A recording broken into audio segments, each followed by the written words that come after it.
Okay, welcome back. चलिए, थोड़ा सा यहाँ पर कुछ दिक्कत हुई। अब हमारे साथ राहुल, जेएम फाइनेंशियल के डायरेक्टर राहुल शर्मा जुड़ गए हैं। Rahul ji, good morning. बताइए क्या व्यू बन रहा है अब इस समय मार्केट पर? कुछ वॉलेटिलिटी रही है, हायर लेवल से करेक्ट भी हुए हैं। इस समय क्या व्यू बन रहा है?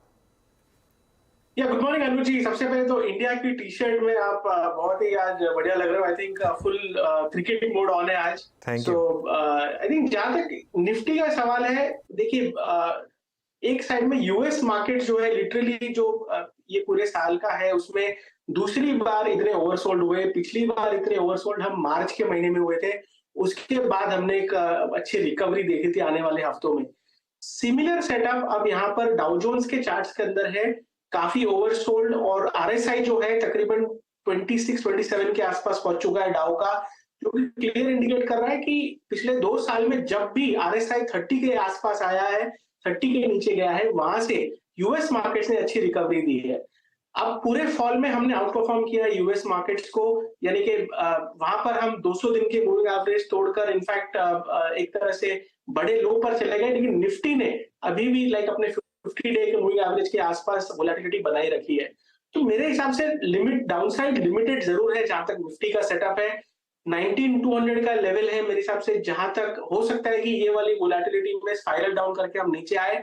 बट मुझे लगता है कि ओवरऑल मार्केट जो है वो रेंज बाउंड रहेगा, टाइम करेक्शन रहेगा। अगर यूएस मार्केट्स में रिकवरी आ जाती है जो हम एक्सपेक्ट कर रहे हैं आनी चाहिए, तो आने वाले 4 से 5 हफ्तों में मुझे लगता है कि यहाँ पर भी एक रैली बनेगी। लेकिन अगर वहां पर थोड़ा डिले हो जाता है तो मुझे लगता है कि ब्रॉडली निफ्टी 19800 ऊपर में और नीचे में शायद 19,000 के आसपास, ये जो 800 पॉइंट की रेंज है इसमें निफ्टी टाइम स्पेंड कर सकता है। तो as of now probability possibility ज्यादा है कि टाइम करेक्शन हो, और जो एक एब्सोल्यूट करेक्शन की जो हम बात कर रहे थे, मुझे लगता है कि यहाँ पर थोड़ा सा मुश्किल लगता है। यस, वोलेटिलिटी जरूर रहेगी दोनों साइड के अंदर, क्योंकि काफी सारे मैक्रोज जो है वो प्लेस में नहीं है। यूएस में बॉन्ड यील्ड्स, क्रूड ऑयल में हालांकि करेक्शन जरूर आया, लेकिन ओवरऑल पेन पॉइंट है हमारे लिए। आरबीआई की पॉलिसी भी है कल, और ओवरऑल एफआई की जो पोजीशनिंग है वो शॉर्ट है इंडेक्स फ्यूचर्स के अंदर। पिछले 6 महीने के हाईएस्ट लेवल पर उनके शॉर्ट पोजीशंस खड़े हुए हैं। और जनरली लॉन्ग शॉर्ट रेशियो जब सिंगल डिजिट में आता है तब हमने देखा है कि रिवर्सल आया मार्केट के अंदर।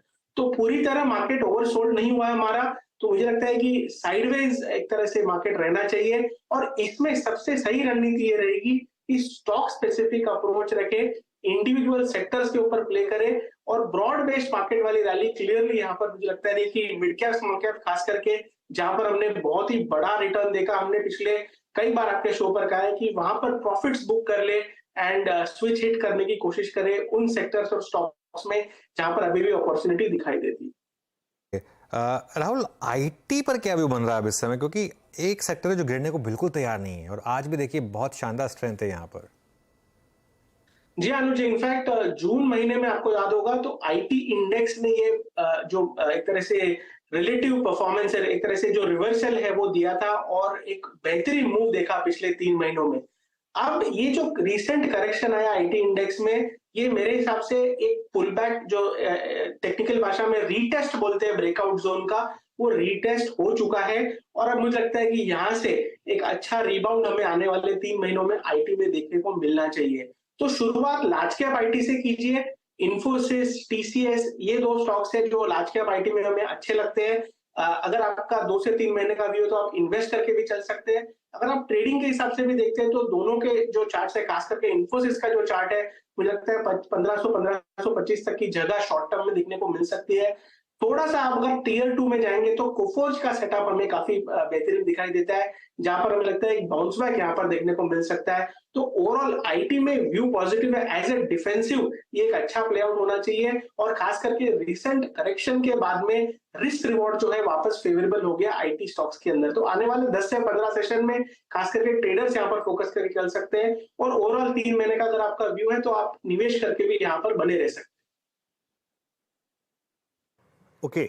अच्छा राहुल, मैं एक बात पूछ रहा था आपसे यहाँ पे, एक दो ऐसे स्टॉक फ्यूचर्स जो कि आपको इस सीरीज की शुरुआत में, सिंस हम बहुत शुरुआती पार्ट में हैं, 5 अक्टूबर है आज, हार्डली एक दो ऐसे फ्यूचर्स जिनको आप लेना चाहते हैं, उसके अगेंस्ट मान लीजिए मैं अग्री हूं एक प्रोटेक्टिव पुट लेने के लिए, एक दो ऐसे स्टॉक फ्यूचर्स। और वो पुट ऑप्शंस कौन सी होंगी जिनको लेके आप फ्यूचर्स लॉन्ग करना चाहेंगे? वीरेंद्र जी, ये उतना ही मुश्किल है जितना वो तिनके को ढूंढना होता है ना, लाइक सुई को ढूंढना होता है में। तो काफी मुश्किल है ट्रेंडिंग यहाँ पर स्टॉक आइडेंटिफाई करना। आई थिंक यहाँ पर आपको एक तरह से माइक्रो ट्रेडर बनकर या छोटे मूव्स में आपको ट्रेड करके पार्टिसिपेट करना होगा। वैसा मार्केट नहीं है कि बाय एंड होल्ड करके आप वन साइडेड राइड कर सके। हाँ, लेकिन कौन से वो सेक्टर से जो कम गिरे उन पर ध्यान देना चाहिए। तो public sector bank, PSU bank, इनमें करेक्शन कम है, पीएससी में करेक्शन कम है, और साथ में आईटी जो कि एक रिबाउंड कर रहा है सपोर्ट लेवल से। आई थिंक इन 3 सेक्टर्स में आइडियाज ढूंढने चाहिए, और मेरे हिसाब से ट्रेडिंग माइंडसेट रख के एग्रेसिवली आपको प्रॉफिट्स भी बुक करना चाहिए, क्योंकि ब्रॉडर मार्केट में हमें लगता नहीं कि ट्रेंडिंग मूव शायद हमें कुछ समय तक देखने को मिले। तो आने वाले 2 से 3 हफ्तों के लिए खास करके आप एज एग्रेसिव ट्रेडर बन के रहे। हो सकता है तो डे ट्रेडिंग करें, पोजिशनल ट्रेड ज्यादा कमिटमेंट ना करें, और उन्हीं सेक्टर्स पर ध्यान दें जहां पर रिलेटिव परफॉर्मेंस, रिलेटिव रेजिलियंस अभी भी बनी हुई है। जैम, अच्छा, ये जो शाब्दिक अर्थ इसका है क्या प्रोटेक्टिव पुट, मैंने एक फ्यूचर्स लॉन्ग करने का मन बनाया, क्यों उसके अगेंस्ट पुट रखनी पड़ती है? या फिर किसी फ्यूचर को अगर शॉर्ट करना है तो अपने रिस्क को कैसे मिनिमाइज कर सकते हैं थ्रू ए लॉन्ग कॉल? ये सब डिस्कस करने जा रहे हैं हम। ये बहुत, अगर आप देखें, अच्छे पॉइंट्स होते हैं, और इसी को हम समझेंगे CNBC आवास FNO गुरुकुल में। याद रखिएगा 28 और 29 अक्टूबर को ये 2 दिन का टेक्निकल डेरिवेटिव, इसको ये कार्यक्रम एक समावेश है। याद रखिएगा, इसमें हम सिर्फ एक कोई धुरी पकड़ के नहीं चल रहे हैं, इसमें थोड़ा टेक्निकल्स होगा, थोड़ा डेरिवेटिव्स होगा, कुछ स्ट्रैटेजीज होंगी, और एक पोर्टफोलियो इन्वेस्टर भी अगर है, मान लीजिए, उसको कितनी ट्रेडिंग करनी है, कितनी नहीं करनी है, कितना रिस्क लेना है, कितना नहीं लेना है, इस 2 दिन के कार्यक्रम में है। ये पैनल आपकी स्क्रीन पे है। आदित्य बिरला से हेमंत ठुकराल और आशीष चतुर्मोता, चंदन तापड़िया एक्सिस सिक्योरिटीज के हमारे साथ जुड़ेंगे। अनुज, ये कार्यक्रम जिसमें एक टेक्निकल, डेरिवेटिव और इन्वेस्टमेंट तीनों की एक गाइड रखने की कोशिश की है हमने। बिल्कुल वीरू, और मैं एक चीज़ कहूँगा, मुझे ट्विटर पर पिछले 15-20 दिनों में बहुत लोगों ने बहुत चीज़ें पूछी, मैं जवाब दे नहीं रहा हूँ उसका। देखिए, मैं F&O के या ट्रेडिंग के अगेंस्ट नहीं हूँ। मैं बार बार ये चीज़ बोलता हूँ कि डिसिप्लिन के साथ, और F&O का जो असली मकसद होता है प्रॉपर हेजिंग या प्रॉपर ट्रेडिंग जो है, उसको आप करके पैसा बना सकते हैं। 90% ट्रेडर्स लूज़ कर रहे हैं, ठीक है, लेकिन जो 10% बना रहे हैं वो बड़ा पैसा बना रहे हैं ना भाई। 10% भी तो बना रहे हैं, ऐसा नहीं है। और 10% कोई ख़राब सक्सेस रेशो नहीं होता एक्चुअली, अगर देखा जाए तो। आप किसी भी फील्ड में देख लीजिए, और ट्रेडिंग एक काफ़ी कंपेटिटिव फील्ड है, और उसमें रिस्क रिवॉर्ड उसी हिसाब से। जो 10% बना रहे हैं वो पूरे 90% का बना रहे हैं। तो आपको उस 90% में अगर आना है तो आपको डिसिप्लिन के साथ ट्रेडिंग करनी है। और F&O ख़राब नहीं है, मैं फिर बोल रहा हूँ। अगर आप उसको जिस तरीके से रूल्स हैं, रेगुलेशंस है, उस हिसाब से फॉलो करें और उसको गैम्बलिंग की तरह ना अप्रोच करें, तो पैसा बन सकता है। यही हमारी अप्रोच है, यही हमारी कोशिश है। जी हाँ, तो इस 2 दिन के कार्यक्रम में जुड़ने की कोशिश कीजिएगा। पूरा कंटेंट हमने हिंदी में डिज़ाइन किया है ताकि आप समझ सकें और थोड़ा सा इस कार्यक्रम के जरिए अपनी ट्रेडिंग या फिर इन्वेस्टमेंट करियर पे कैपिटलाइज कर पाएँ। अच्छा, लौटते एक बार फिर से बाजार पर। निफ्टी करीब 19,526, बैंक निफ्टी थोड़ा सा सिंक हुआ है। राहुल, HDFC बैंक पर आपका व्यू क्या है? कल थोड़ा सा बॉटम का एक फीलिंग आ रहा था, बट आई थिंक अभी भी ये कहना जल्दबाजी होगा। आपका व्यू क्या बन रहा है HDFC बैंक पर? देखिए वीरेंद्र जी, HDFC बैंक काफी ओवरसोल्ड था, तो यहाँ से एक बाउंस बैक जरूर देखने को मिला है।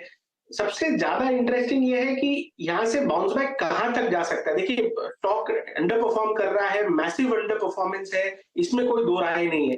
लेकिन ये बाउंस बैक मुझे लगता है कि तकरीबन 1550-1560 तक फिजल आउट हो जाना चाहिए। तो ज्यादा यहाँ से अपसाइड लग नहीं रही है इन लेवल से। अगर आपके पास लॉन्ग पोजीशन है तो स्टॉप लॉस ट्रेल करें, या 1550-60 के आसपास पोजीशन हल्का करने को देखें।